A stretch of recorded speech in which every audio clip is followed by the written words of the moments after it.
నమస్తే, మనతో పాటు మాజీ ఎంపీ వి హనుమంతరావు గారు ఉన్నారు. సార్ నమస్తే.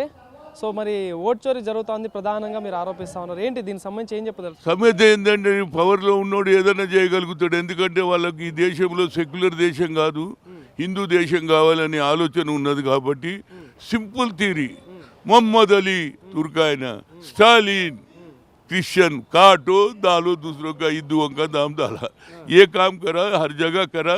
అందుగురించి నా ఉద్దేశంలో రాహుల్ గాంధీ అప్రమత్తమై ఓట్ చోరీ దాని మీద పెద్ద ఎత్తున ఢిల్లీలో రామ్లీలా మైదాన్లో బహిరంగ సభ, దీనికి మనం అప్రమత్తంగా ఉండాలి.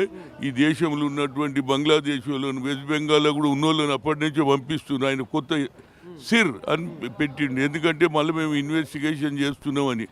కానీ ఆయన మాట్లాడినంతసేపు ఒక్కరు కూడా ఎలక్షన్ కమిషన్ జవాబు ఇవ్వలే.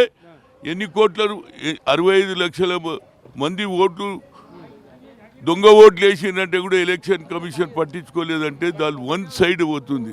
ఇవాళ రేపు ఇండిపెండెంట్ ఆర్గనైజేషన్స్ అంతా ముక్కుబడిగా, ఇండిపెండెంట్ ఆర్గనైజేషన్స్ ముక్కుబడిగా ఏది తన సొంతం చేసుకోవాలని చూస్తున్నారు. కనుక దానికి రాహుల్ గాంధీ గారు Kanyakumari we come to the power will conduct caste wise census అన్నారు. దేశంలో ఎవరు చేయలేదు, అది చేస్తున్నారని తెలుసుకొని ఓట్ చోరీ మొదలైంది అనేది చెప్పగలరు. సో అంటే అటు బీజేపీ నాయకులు ఏమంటా ఉన్నారు, గెలిస్తేనేమో ఓట్ చోరీ జరగలేదు, గెలవకపోతేనే ఓట్ చోరీ జరిగిందని కావాలని ఆరోపణలు చేస్తా ఉన్నారు. సో మొన్న జూబ్లీహిల్స్ లో గెలిచినప్పుడు మరి అక్కడ కాలేదా అని చెప్పేసి ఇట్లా అంటా ఉన్నారు. వారికి ఏం అంటే ఇవేమి ఈడ మొదలే అప్రమత్తమైనవి.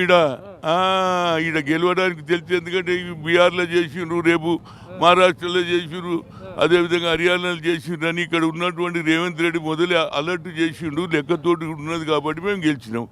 ఇప్పుడు రేపు జరగబోయే ఎన్నికల్లో మున్సిపల్ కూడా చేంజ్ చేయకుండా చేయాలంటే మేము అందరం గట్టిగా నిలబడేటోడే ఎక్కువ శ్రద్ధ తీసుకోవాలి. సింపులే, అలాउद्दीन अरे तो मुसलमान है, अरे क्रिश्चियन है, क्रिश्चियन స్టాలిన్ నికాల్ దో दूसरों का डालो. ఈజీ ఉన్నది, దేవులాడే అవసరమే లేదు. అందుగురించి ఒక్కొక్క ఇంట్లో 80 ఓట్లు వెళ్ళినాయి. వెళ్తే ఒక ఇంట్లో 80 మంది ఉంటారా? కనుక ఇవి అన్నీ ఆయన ప్రూవ్ చేసిన ఎలక్షన్ పట్టించుకోలేదు, వన్ సైడ్ చేసింది. కనుక దీన్ని అప్రమత్తంగా ఉండాలనే దాని మీద యావత్ దేశంలో ఉన్నటువంటి అన్ని పొలిటికల్ పార్టీలను 14th డిసెంబర్కి పిలుస్తున్నారు. మేము అందరం అడిగి పోతాం పెద్ద ఎత్తున. దీన్ని నినాదం, వాళ్ళు దేశాన్ని విడగొట్టాలని, మేము దేశాన్ని ఐకమత్యంగా ఉండాలంటే మాది సెక్యులర్ దేశం, హిందూ ముస్లిం సిక్ ఇసాయి అందరికీ సమాన హక్కు ఇచ్చే ఆలోచన నాడు మహాత్మా గాంధీ, పండిట్ జవహర్లాల్, సర్దార్ పటేల్, మౌలానా గారు ఆలోచన చేశారు.